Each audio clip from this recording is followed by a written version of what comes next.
In this video, we will talk about SQL having clause. So before I tell you the purpose of having clause, let me show you one example.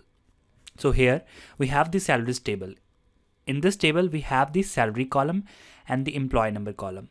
So you can see there are multiple values of the salary for the same employee in the different duration. Okay.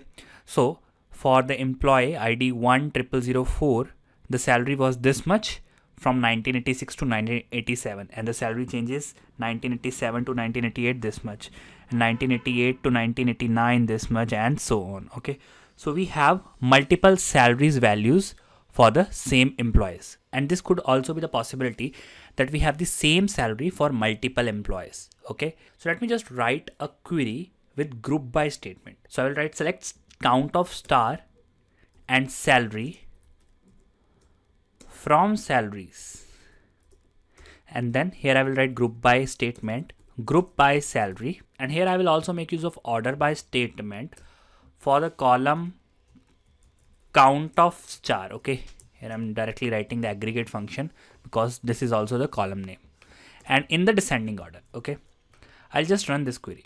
So here you see the most common salary is 40,000, and it is repeated 95,373 times in this table.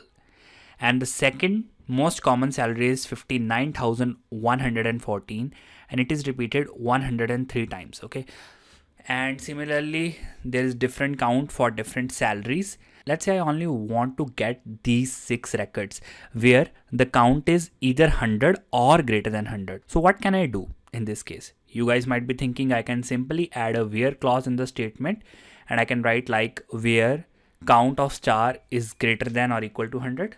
Let's try that. Okay, so where clause is applied after from where count of star is greater than or equal to 100. Okay, so I have just slightly modified the query by adding a where clause.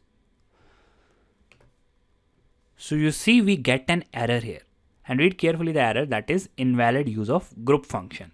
So this means that we cannot make use of the group functions, or you can say the aggregate functions within the where clause. Okay, so this is the limitation of where clause, that we cannot use aggregate functions within it.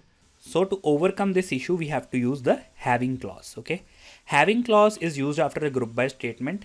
We just have to write having in place of where, and rest the condition we have to keep it as it is. Okay, and that's the perfect query and the use of having clause. And now I will run this, and here you see we get the only top 6 results where the count repetitions of the same salary is either 100 or greater than 100. So that's one example where you can make use of having along with the aggregate functions.